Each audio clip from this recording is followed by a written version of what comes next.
news as Manchester United's finances have been put out there. Losses of over £113 million. I mean, it's unforgivable on behalf of the Glazers and the people who are in power before Ineos came in that United have found themselves in this situation. Was it down to, having someone like Sir Alex Ferguson, behind you guys, pushing you on? How did you guys deal with all of that? If you can't turn up and play for the likes of Man United and enjoy and expressing yourself playing football, well, you're in the wrong business. I was having such a great time. I know that my relationship has been unique. When my time was up at Man United, calling by the boss at the time, and he says to me, listen, you're most welcome back here anytime. They're buying players to finish fourth. There's class players all over the pitch, and that's why I'm concerned that there might be a bit of a backlash from what happened against Liverpool. I am very worried about this game, more than I should be, but it is what it is.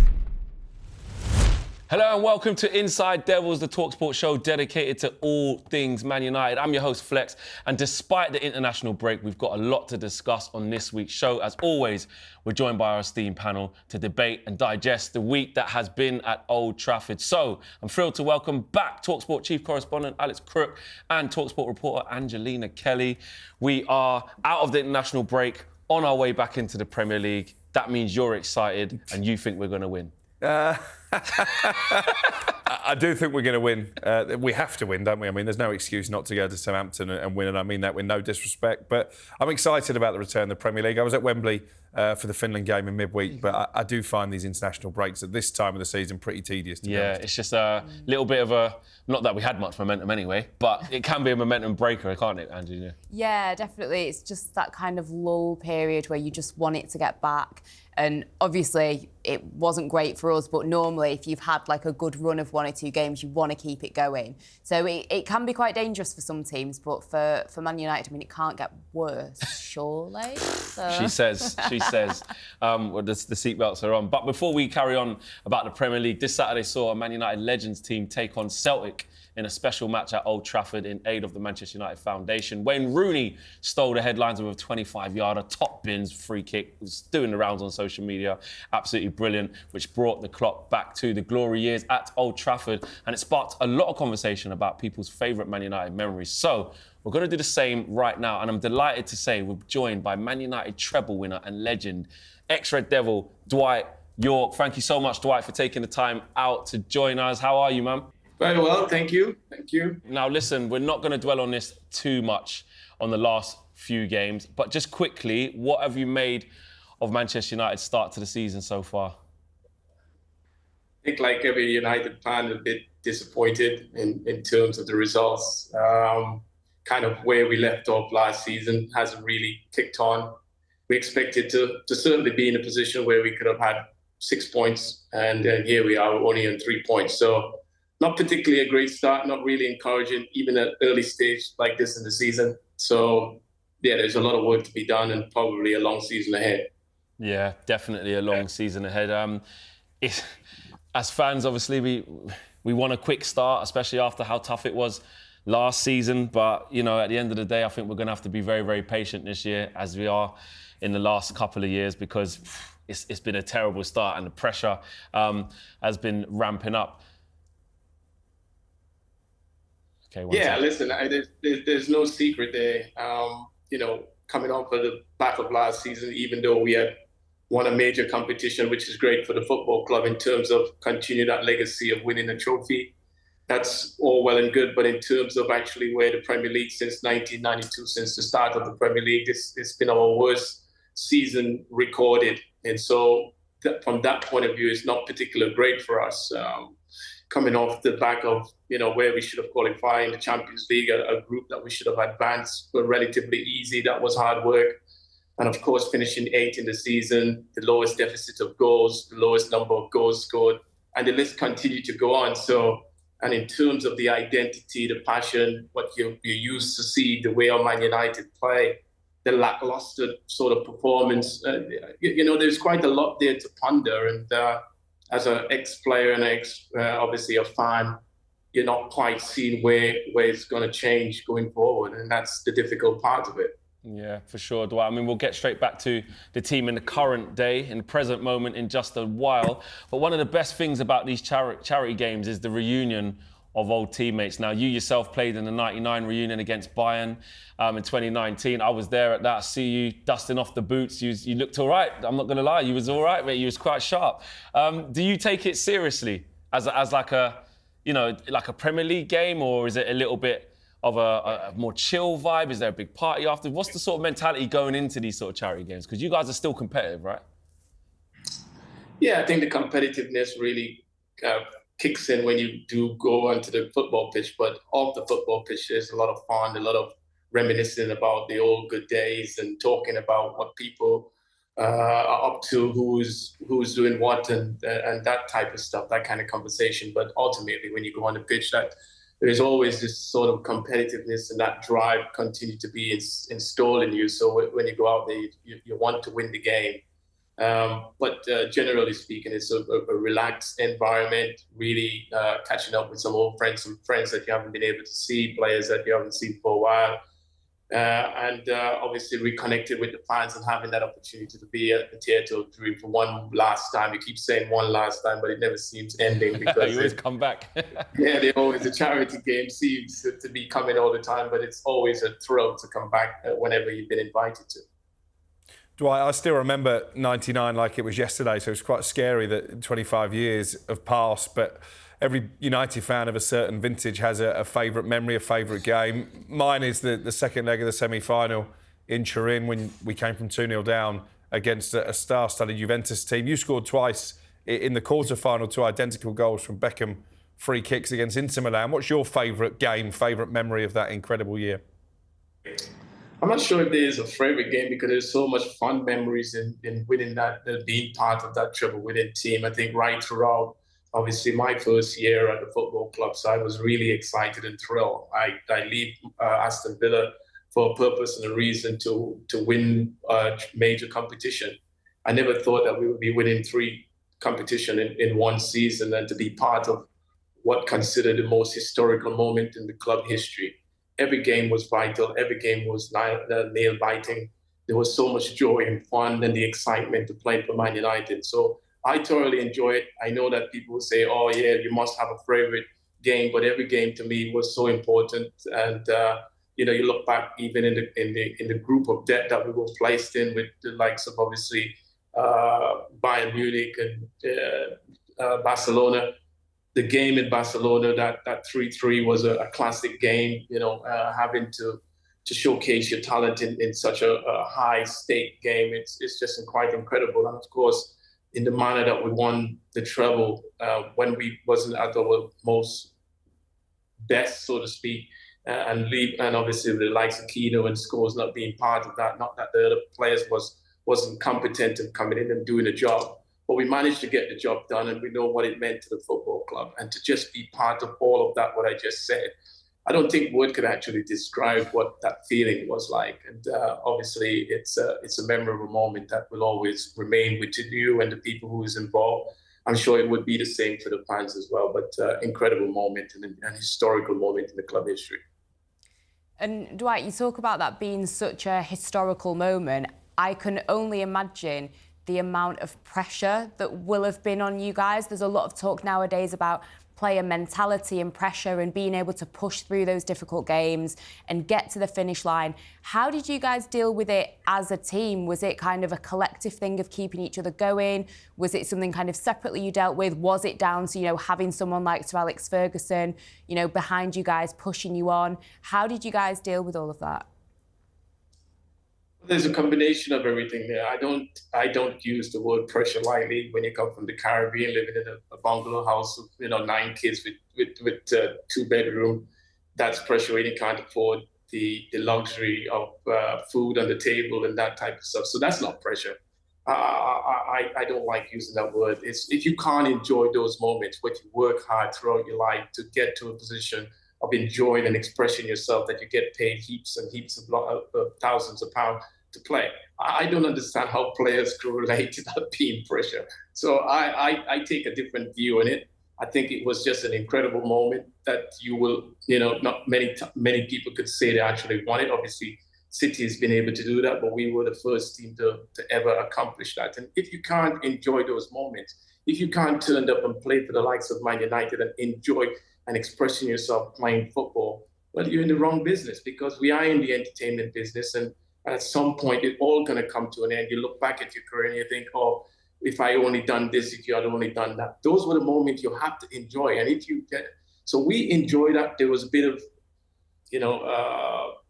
I won't say a little bit of disconnection there that people didn't get on, but the reality that there was a team that was united when it matters the most on the football pitch, and that was enticed and driven by obviously Sir Alex Ferguson himself. And he's such a winner. We had a winner in Roy Keane leading us out there, and we know what it meant to the football club of playing that. But I go back to saying, if you can't enjoy those moments, I'm sorry, you're in the wrong business, because you're in the wrong place. In the entertainment business, exactly. So, as I said, the word pressure is not something that I really connect with, because I understand what pressure is like, and I'm sure for many other families out there that can't afford to things for their kids and pay the light bill and mortgages, but we still win, lose or draw, we get paid, and I think sometimes we take that for granted.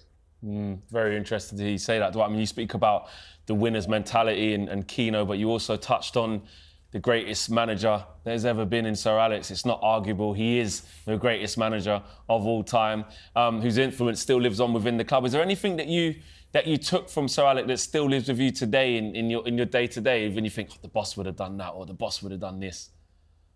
Listen, I think that we all wasn't perfect. I made mistakes in my time, even at Villa and even at Man United under the greatness of Sir Alex Ferguson. I mean, life is about making mistakes, and it's made you into a better person. I'm sure if I can turn the clock back, there are some things I would be able to do differently. But it does mold you into a better person going forward. And I've learned a lot from Sir Alex Ferguson. I'm very lucky.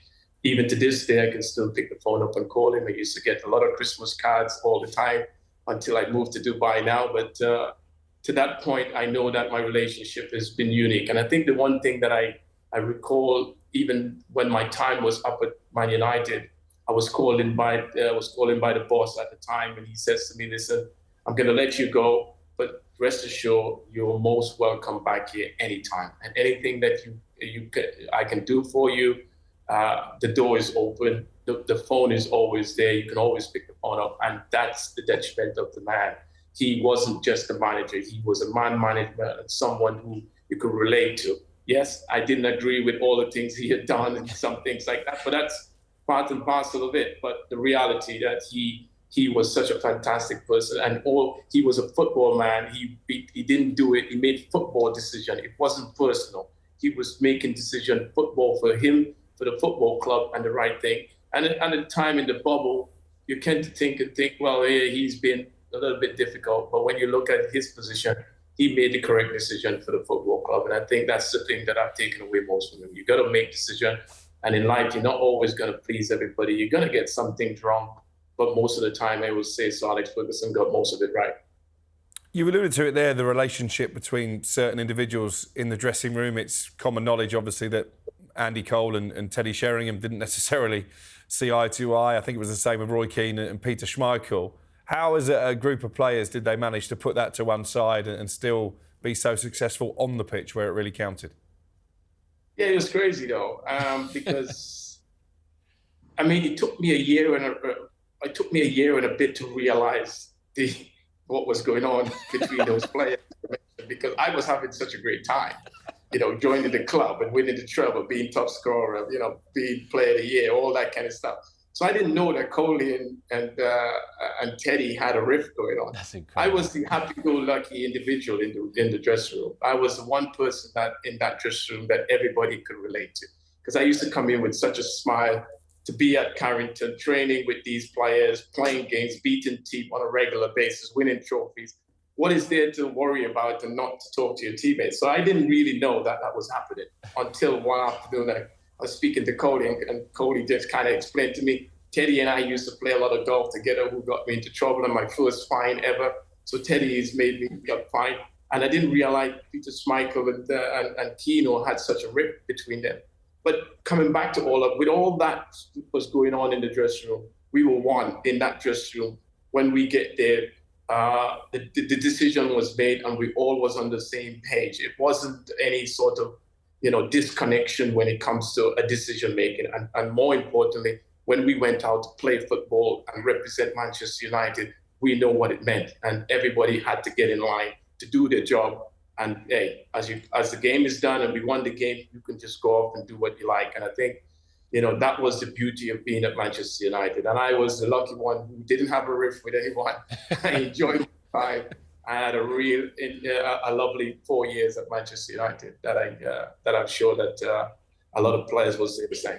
Yeah, I remember hosting an evening with Coley, and he said to me that he used to use maybe Roy Keane and yourself sometime as like a messenger to say, listen, tell Teddy this, or tell in the dressing room, and the room just started laughing their heads off because he was like, we didn't get on, but I could get messages through to him through other players. So it's interesting to see your perspective of that, which was fantastic.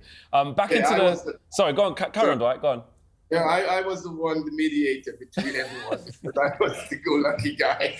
I could go to everyone with a bit of smile and say, hey, come on, let's get this on, let's do this. It works. We had a fantastic dressing room. So, yeah, it was a real thrill to be in that dressing room at the time. Oh, gosh, if only we could have been in there, eh, guys? If only we could have been in there. To the present squad, looking at Manchester United signing Joshua Zirkzee, as a striker yourself, he had a tough time against Liverpool. A good debut appearance off the bench against Fulham, which was fantastic to score in his first game. Unlucky not to get a second against Brighton. But if you're going through a tough time early on in your United career, in front of the Stretford end, you might be missing a few chances. As they say, the badge weighs heavy sometimes. What advice would you have for Joshua in his early days of his United career? Yeah, I think it's encouraging that the fact that he's got an opportunity to score. I think if he didn't go through the game and not have opportunities, that will be even more devastating for the lad. So it's encouraging. He's obviously got his first goal, and then, of course, he had a couple of chances against Liverpool to have converted. But as a striker, and every striker out there and everyone who's played the game at the top level, it's all about the opportunities. Now, if you're not getting the opportunities, you're definitely not going to score. But if you're going to get opportunities and you keep putting yourself in there, then you're likely to get one in the net at some point. So I would say that's a positive. And so that's encouraging. I still not sure. My opinion on United attacking strikers at the moment, I think that right now where United is that they're buying players to finish sport. There is no... What I mean by that is that these players that we're bringing in are very good players. They're not bad players. They're not the elite players that United normally are associated with. So you will get that type of performance that we need to get back in the top four. And so you look at Zirkzee, he comes in. He's not really a starter in Holland. Rasmus is a starter. Euros wasn't particularly great for him. So it shows the kind of work that they have to do. And on top of all of that, they're playing in a team that is not high and confident either. So that's made even more difficult. It's okay if you're coming in a team that control position, dominate teams, making chances, then you fit right in. But the moment United are not doing that, and they're really struggling. So even though these players are good players in their own right, they're never really going to take the team to that other level, which we're all hoping that United would be. So that's, for me, is a little bit concerning, and it will take us a little bit longer to get where we want.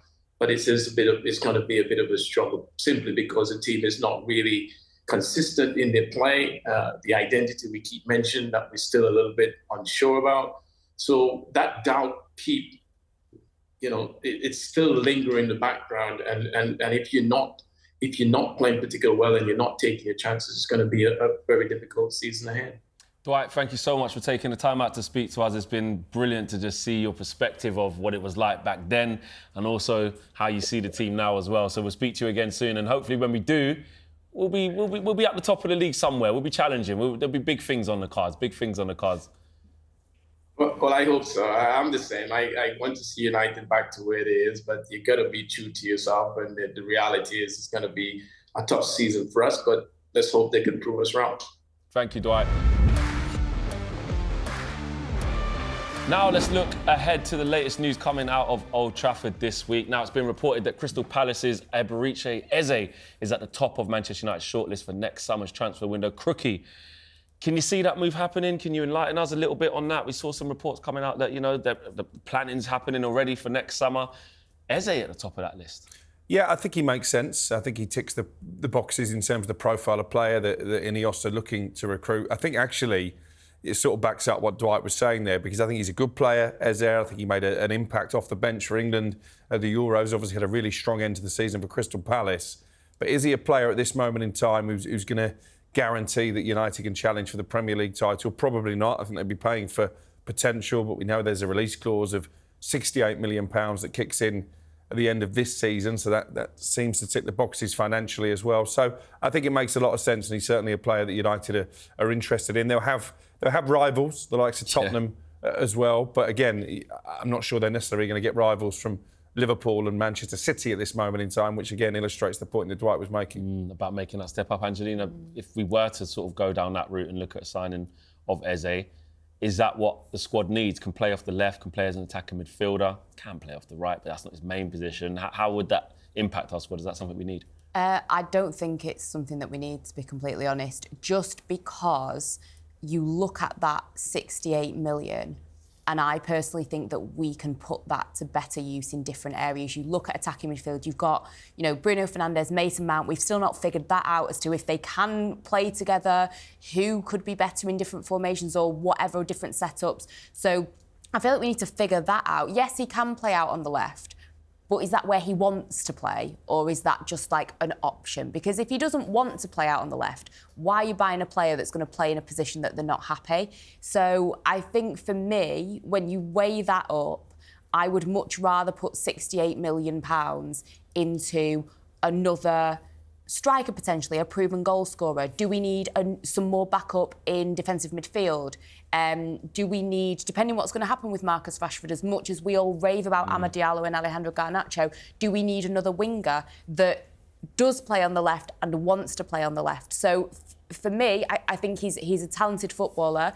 You can understand why he would be linked, in that he is a talented footballer and can play in one or two positions, but it's not the player that Man United need. It'd be interesting if he did come. Like you said, Ineos' model hasn't been to spend really over £50 million on a player. I know Lenny Yoro was a slight exception with a few add-ons here or there, 52 million quid all in. But to go and spend 68 million on one player, if that's a release clause, that would be interesting to see Ineos sort of pivot from that sort of a year into their reign. I know he's versatile. I think what we can't overlook is maybe what could happen to the squad in the summer.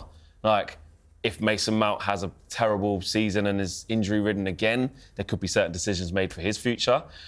Look at Marcus Rashford, what would happen there if he has another bad season? So you can't also rule out, actually, there's two places up for grabs that we didn't actually maybe expect. But it's an interesting one, and Steve Parish spoke about how he was surprised that no one even came in for him over this summer. But yeah, I agree with you, Crookie, and like you say, Angelina, it's like next season he's definitely going to be hot properly. Talking about transfers as well, Crookie, Casemiro and Antony's futures have been sort of subject to speculation, but not gone anywhere, obviously, and will be staying. But how do you see that? Because there's reports that Mourinho wanted Antony at Fenerbahce, then he didn't. There was reports from Turkey as well for Casemiro, etc. Was anything close? When I first checked out the Antony rumours, they were played down to me, and he doesn't strike me as a Jose Mourinho type player, I have to say.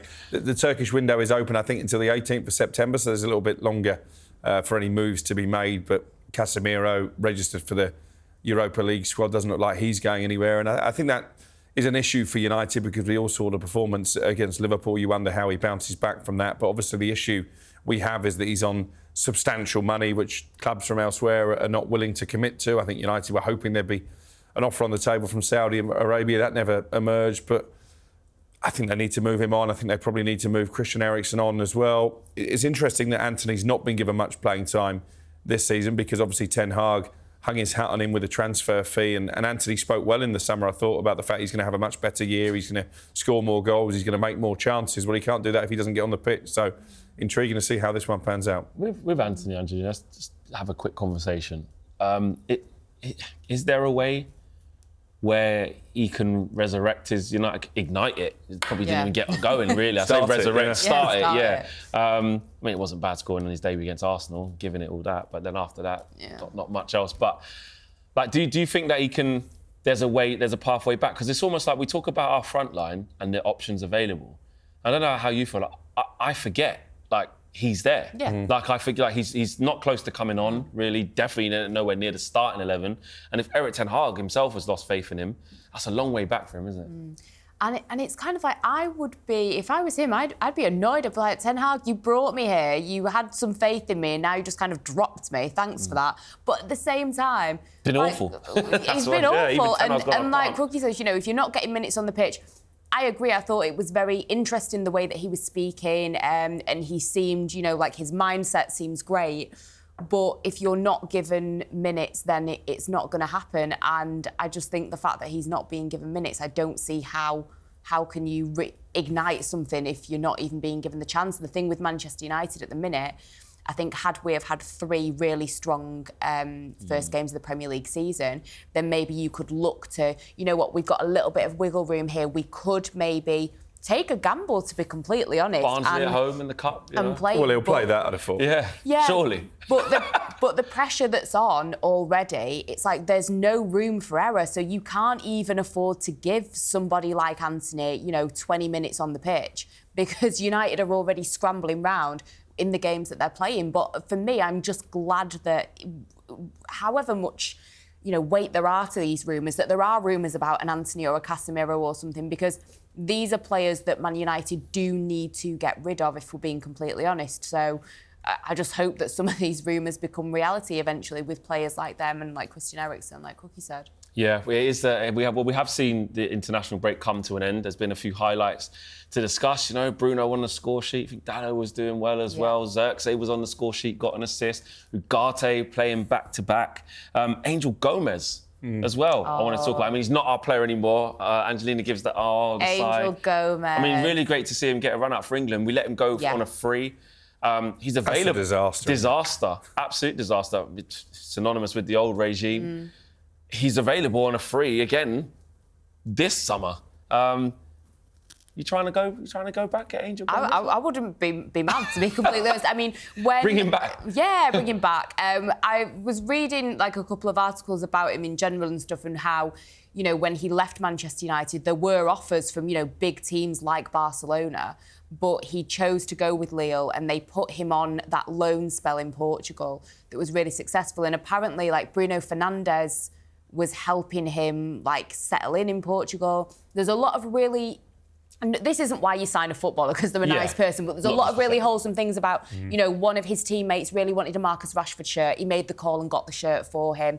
And I think kind of playing in that Portugal, the team in Portugal that he played for, they were battling, they were battling relegation. And that must be tough going into that. And he did get a couple of goals and assists. And then playing with Lille and kind of transitioning into this role that he's in now in the midfield, that as much as this whole thing about his height and, how big he is and stuff like that, he seems to have really taken it in his stride. People talk about height and stuff. You look at people like, Luka Modric is a bit short. I'm not saying he's Luka Modric, but, a lot was made of it. But the way that he seems to have adapted and really taken it in his stride across Europe, his numbers actually look quite good. So there's a player there. There's definitely a player there. Exactly. He talks about. He said it in the England presser. It's great to be able to speak to him and etc. off the pitch, on the pitch. But I don't know if it's somebody that you do actually bring back, but I think it's definitely one that you look at of what was the decision as to letting him go. And when you look at the people that were in charge, no disrespect to Ole Gunnar Solskjaer, because I don't think he made that decision, but you look at the top dogs at Manchester United that were making those calls, and you do have to question, is that somebody we could have persevered with a little bit more, or even sold for some money? It's definitely, you look at that as an error. Also, we've got to big up a 17-year-old, James Scanlon, coming through, playing at under-21s. He scored for Gibraltar. His first senior goal against Liechtenstein. He become the country's youngest ever scorer. I mean, that's one we're going to have to look out for the future for. That's what we want. The production line at Man United, the DNA of Man United, Rookie, is bringing through young players. And for James Scanlon to go away, 17 years of age, get an international goal to his name, these are the things that Man United can, attribute themselves to. Yeah, definitely. And actually, while the break's been on, I've been doing a bit of research into Toby Collier, who grew up not far from me down in Sussex. Actually, obviously was at Brighton, I think, as a very young player, and I'm told that he's a very humble individual as well, has stayed true to his roots, still goes back and visits his old school in Sussex, etc. So, yeah, I think as much as we need good players, we need good people as well, because I think there's been too many bad eggs in that dressing room, as well as in the boardroom over the last couple of decades. So Angel Gomez seems like the type of player that actually, if you're looking at him as a human being as well as a footballer, and you're right, his stats are good, he can play as a attacking midfielder, he can play as that holding midfielder as well, then I think United scouting team should be looking at him. I know other clubs in the Premier League, including Tottenham, are certainly doing their diligence on him. Yeah, and on a free, I mean, he looked good yesterday against Finland in that, like I said, in that deeper role. Played really well. And it is. I remember seeing him, here and there a couple of times, obviously, especially through the under-23s, but under-21, sorry. But he still looks really slight when you see all the other players. When you see it on TV, you go, really is tiny. But actually, don't even want to be condescending to him, actually, because to be fair, it's not something that's limited his career and his mentality, the perception early on. He got for being so slight and he's like, so short. Couldn't care less. I know I'm a good player, and actually, in this day and age, we do get kind of bogged into the physicality and a height, less away from the, and not so much the technical ability of a player. How good is he with the ball at his feet? How can he manipulate it? Well, some of the greatest player we've ever seen, like you said, he's not Modric. Some of the greatest players we've ever seen are very small. But we're not great in this country at nurturing that type of player, are we? I think we do look more at the physical attributes, and to be fair, Lee Carsley highlighted that in the build-up to this game against Finland and said, actually, this is the type of player that as a nation we should be developing and nurturing. Are we all right just sliding past the situation with Matthijs de Ligt? Oh, yes, actually. Being absolutely horrendous. And Virgil van Dijk is very, very soft. I just have to mention, Virgil van Dijk not shaking Xerxes' hand, throwing de Ligt. Yes, de Ligt was terrible. He was terrible. He got hauled off at half-time. But again, Virgil van Dijk's come out and be like, you make these mistakes at the highest level, you get punished. I just thought very salty from Virgil. He's got that in his locker. Threw old Matthijs right under the bus. I mean, do you know what the funny thing about that is, actually? I really thought with Xerxes being able to go into Netherlands camp, I was saying on some of the shows we've been doing, I was like, actually, Van Dijk's a leader, he's captain. He might actually do him a bit of good being around some senior pros. Oh, you don't want to know him. And then it's like, and then I've seen that, I've gone, well, absolutely not. And for de Ligt though, she's trying to find his feet, trying to get a bit of form, Crookie.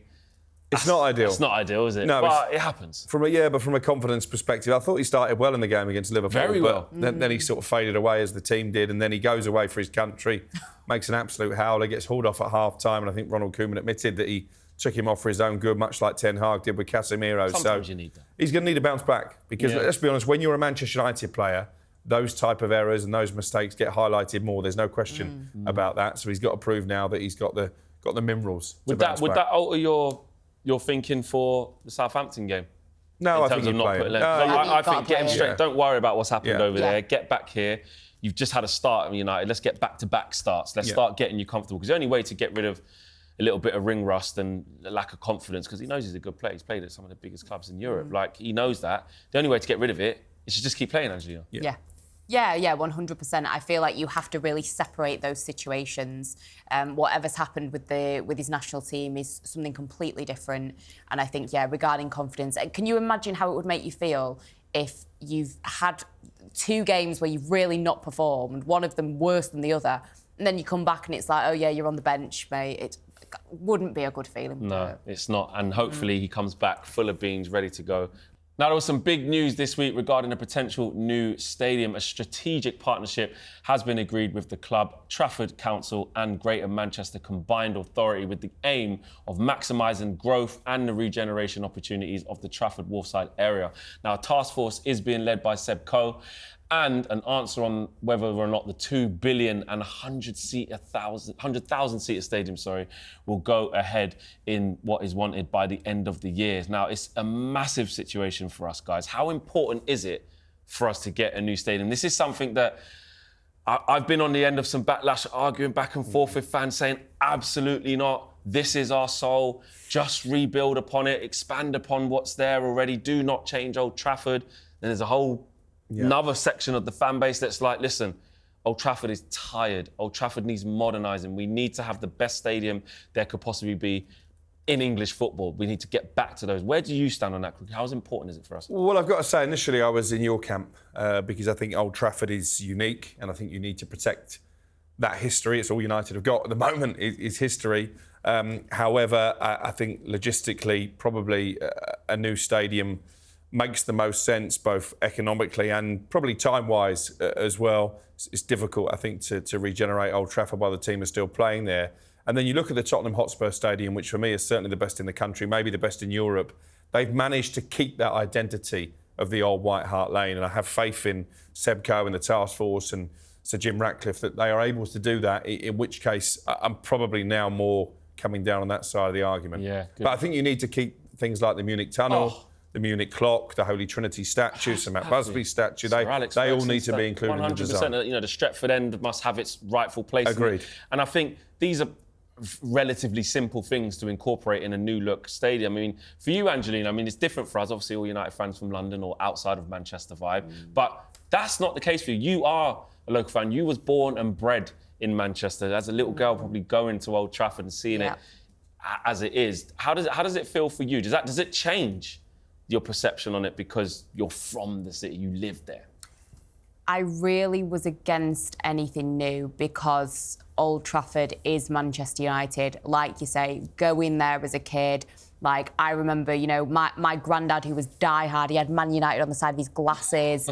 He was going there, every single weekend. He was a season ticket holder. I have so many memories being there, some good, some terrible, I'll be honest, but it's Manchester United. But the more I think about it and the more I debate about it, if we are going to be Manchester United, that is in the conversations with the Real Madrids of the world, the Barcelonas, etc., then we need a stadium that represents that. I wanted to, in my head, I was thinking, could they build on this complex like a smaller stadium that would be for, the under-21s, perhaps some of the women's games, They're talking about reducing the size of Old Trafford so that we can keep it for the women's and the youth. Which makes sense, but in my head, I was thinking, at the beginning, I'm thinking, could we build something small and then sort out Old Trafford and have it as somewhere to move Man United? But the bottom line is, there is a train line, a train track in our way, and logistically it just doesn't make sense unless Manchester are going to move these train lines, which I would not be opposed to. Just saying, but there's a lot of different factors as to why we may have to bid farewell to Old Trafford, but I agree with Crookie. There are many things that I think you can keep to ensure that it is still a special place. But, you look at the people that Sir Jim Ratcliffe has apparently been sending out to investigate. I think they've been to, Real Madrid, they've been to a couple of stadiums in the US, etc., to really kind of get an understanding, and to Tottenham as well, to get an understanding of what these stadiums look like. And I'm sick, to be honest, of people slagging us off. I'm sick of people making fun of us. I'm sick of people talking about leaky roofs. I'm sick of people talking about how dismal it is and everything like that. The press box is one of the most uncomfortable in the country, honestly, by the way. Yeah. It really is. Yeah, it is, 100%. And it just shouldn't be that. And you go to other stadiums and you see how We've fallen behind. I want us to have 100%. something special. But I tweeted from the tunnel at Old Trafford last season, I think after the Arsenal game, when literally the players' tunnel had water pouring in from the torrential rain. And Old Trafford has almost become an emblem of the Glazers' mismanagement of the football club. So I think it is time to move on now and act like a serious operation again. I mean, what has happened, though, breaking news as we are recording this week's episode, there's breaking news as Manchester United's finances have been put out there. Losses of over £113 million. Crookie, the club have come out and reiterated that they are, committed to PSR rules, etc., etc. Omar Barada's been talking. There's a one-off exceptional cost of £47.8 million related to the strategic review as well. As fans, we're going to be concerned about that, but how do you feel about that? Well, I think that shows you why Ineos have acted the way they have this summer. You alluded to it. They've not really spent more than £50 million on any one player. I was told right at the start of the window that would be the case. So I think they're trying to cut their cloth accordingly. But this, again, is just an illustration of why it's going to take a while for United to get back to where we want them to be, because they can't go out and spend £100 million on a player. They've got to cut their cloth accordingly. They've got to get rid of top earners. They've trimmed the wage, but I think 17 players have gone this summer. More that I've mentioned, the likes of Victor Lindelof and Harry Maguire out of contract at the end of the season will surely depart as well. So it's going to be a slow process. But again, I mean, it's unforgivable on behalf of the Glazers and the people who are in power before Ineos came in that United have found themselves in this situation. Worrying to hear that, Angelina? Yeah, 100%. I think it just really signifies this ownership of Manchester United, how badly this club have been dealt with. And I think, like Crookie said, you see the way that they've operated in the transfer window. And if anything, if not to take a positive from it, but if anything, this means that surely we are going to again be seeing more deadwood cleared out of the club. You talk about Christian Eriksen, you mentioned Victor Lindelof, Harry Maguire, blah, blah, blah. There's a debate for Harry Maguire, but whatever. I think this is what's needed now to clear some of this deadwood and continue trying to, rebuild things. Yeah, well, there you have it, guys. Our finances are out there and there are worrying times, but we've got a new regime and hopefully that is what they're there for. We believe that they are the ones who can see that, foresee that. Omar Barada, Dan Ashworth and co, as well as Ineos. That is their jobs and hopefully they can get us out of this mess. After the first international break of the season, the Premier League returns on Saturday and it's back with a bang, of course, because Manchester United are taking on Southampton at St Mary's. And joining us to preview the clash is broadcaster and huge Saints fan, Ed Chamberlin. Ed, how you doing? I'm in good form, thank you. I was enjoying your Man United inquest there. Do we have to talk about Southampton? Well, I hope I don't get jinxed by saying this, but hopefully it'll make us feel a little bit better about ourselves, maybe. I don't know. Look, Ed, it's a tough one. It's a tough return to the Premier League so far for your side. Winless, not scoring much goals, one there, conceding 5. It's been tough, but Russell Martin wants to play in the same way. How vital is it for your side to take something out of this game? I think it's really important. These are the games that aren't going to decide our future, to be honest. I remember the guys I used to work with, Graham Souness, would always say, these are almost free hits, even at home to Man United. And likewise, our first game at Newcastle, to a certain extent, it's going to be Ipswich at home in a couple of weeks and then the trip to Bournemouth that will really decide our fate. And that, I suppose, is the disappointment so far, a tepid performance at home to Forest. And then at Brentford, we were very naive. And that's our worry. We've played okay.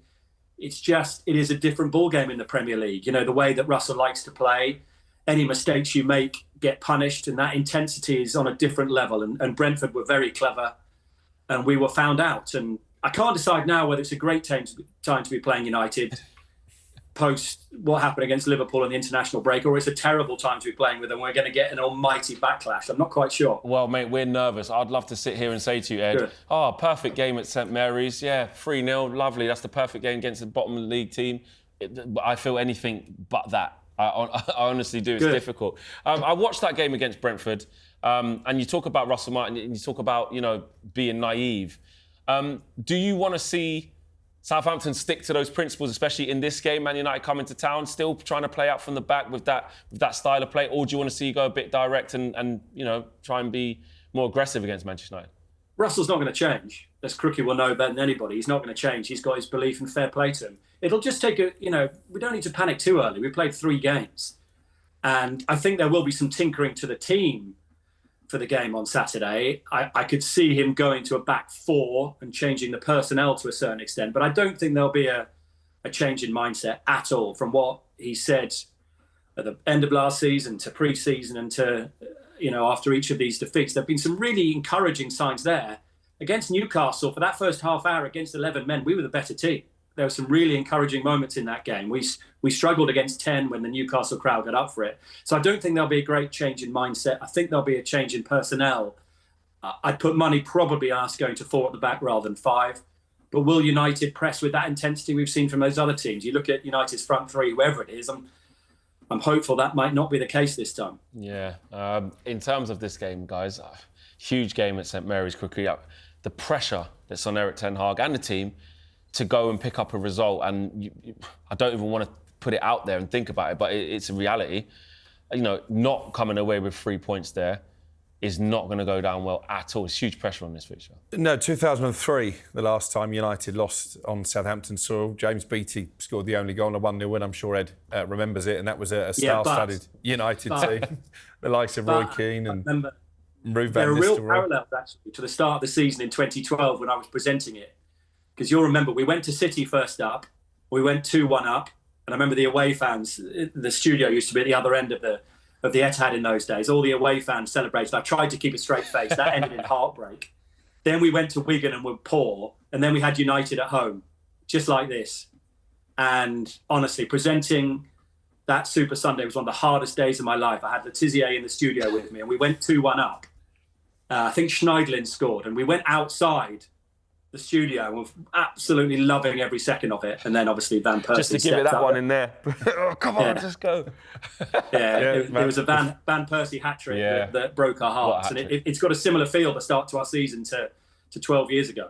Yeah. I wanted to ask you, though, Ed, in terms of the crowd, they've got a role to play, haven't they? Because when you were last in the Premier League, there was a very negative atmosphere at St Mary's for a good couple of seasons. There were times last year as well when there was tension around, and I know Russell said after the Forest game the fans were apprehensive and that seeped onto the pitch. They need to create a positive environment, don't they? Especially with the type of high-risk football that Russell likes to play.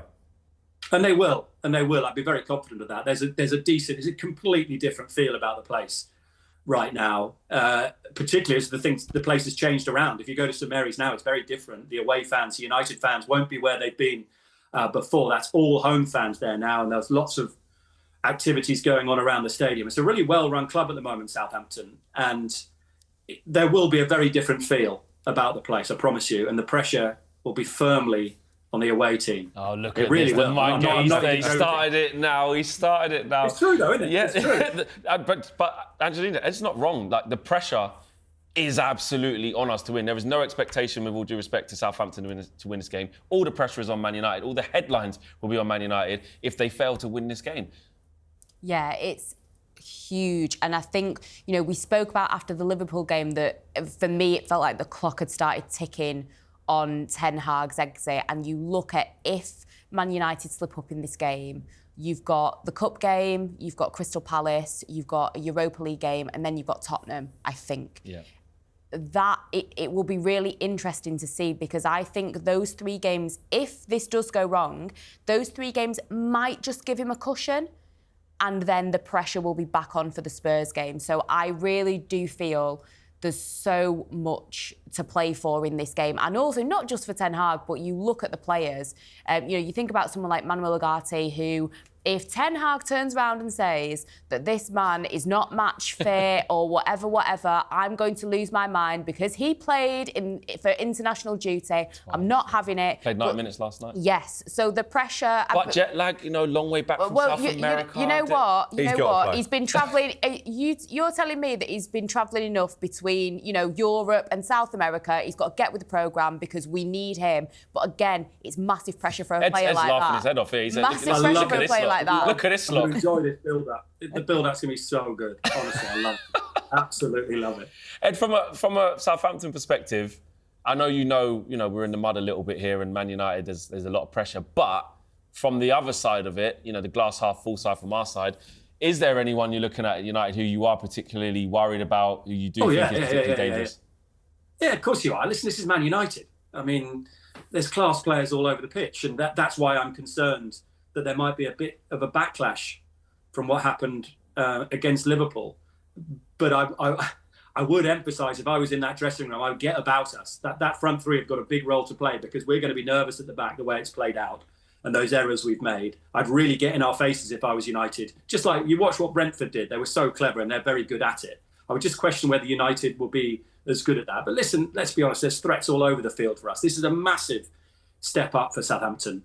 And yeah, I'm a real pessimist when it comes to these situations. So yeah, I'm pretty much scared of everyone. And I'm gonna be watching. It's an hour before I go on air, and Alex will know this. It's an hour before I go on air on ITV up at Doncaster on St Ledger Day. No. I'm very used to presenting after Southampton defeats, but my God, it's hard. Honestly, I remember that when United beat us 3-2 that day 12 years ago. That was the longest hour or so of my life having to present after that, trying to remain neutral and cheerful. It was, and I had to wait about 18 months to present a Southampton win, which incidentally was at Old Trafford when Tadic got the winner, which became the best day of my life, but it was a very long one. Such is the life of a football fan. Just in terms of Southampton's weapons, and we know that United, as well as struggling at the top end of the pitch, have looked defensively vulnerable, particularly against Liverpool last time out. Sugawara, I thought, impressed me against Brentford. He plays on the right-hand side, be it a back three or a back four. If Marcus Rashford starts the game, and there's no guarantee of that, he's going to have to be defensively disciplined, isn't he, to stop that threat? Yeah, I'd have great faith in him for that. It was a great goal as well, wasn't it, at Brentford? He's been probably our most encouraging signings, most encouraging player so far as well. I'd still like to see him in that four, and Walker-Peters probably at left back, even though he's right-footed. I would play the four. I think Sugawara's been excellent. We haven't created a lot going forward, have we, really? Let's be honest. We didn't at Brentford until that moment. At Newcastle against the 10, we created very little.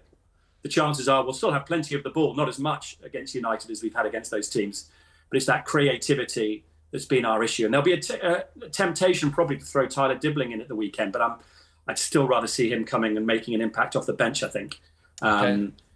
But that's been our weakness, our creativity. Lots of the ball, we haven't created a great deal. So it's all said and done now. It's time to lock. This is the bit where we lock in the predictions, Ed. This is the bit. Now, I'm always very optimistic. For the first 3 games, I've been very optimistic. I think we've both been quite optimistic. Someone but Crookie's hasn't. He's kind of been on the ball. But he's onto something. We need to. I've been realistic.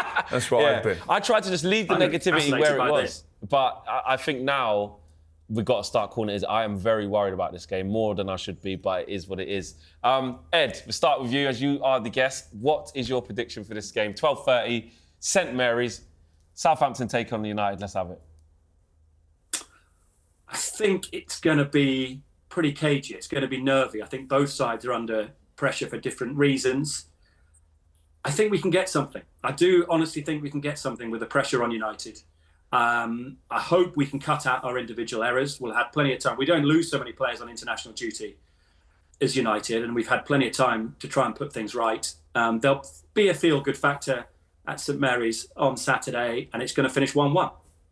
1-1. Crookie, you're going to predict a United win? Yeah, I'm going to go nervy. He spends time on the South Coast. He needs to be careful. And I get on the very well Russell Martin, but unfortunately, I think he might be on the losing side this weekend. 2-1 United, nervy 2-1 win. Angelina? It's really hard. You know what? I'm going to keep on the positivity train / denial train. I don't know, whatever we want to call it. I am going to go for a 2-0 Manchester United win. 2-0. Ed scoffs. I like your 2-1, Crookie. I think sometimes we just got the bozo gene and someone would do something silly. And I think the game could be 1-1 for a period and then we nick it. It's just so Man United. Yeah, I'm going to say a slender, tight, cagey 2-1 Manchester United win, and you can hear in my voice the confidence levels in that. And then look at my face at around 2:30 on Saturday on ITV. I won't be smiling, I can assure you. Ed, thank you very much for joining us. Best of luck in the game, and hopefully there's no controversial decisions and VAR ruining it. May the best team win. Let's definitely agree on that. It's been good fun. Thanks, guys. Absolutely, Ed. Take care. So that's all we've got time for on this week's episode of Inside. There was a huge thank you to Alex Crook, Angelina Kelly, Ed Chamberlin, and of course, Dwight Yorke. We'll see you on the next episode next week. Take care, guys.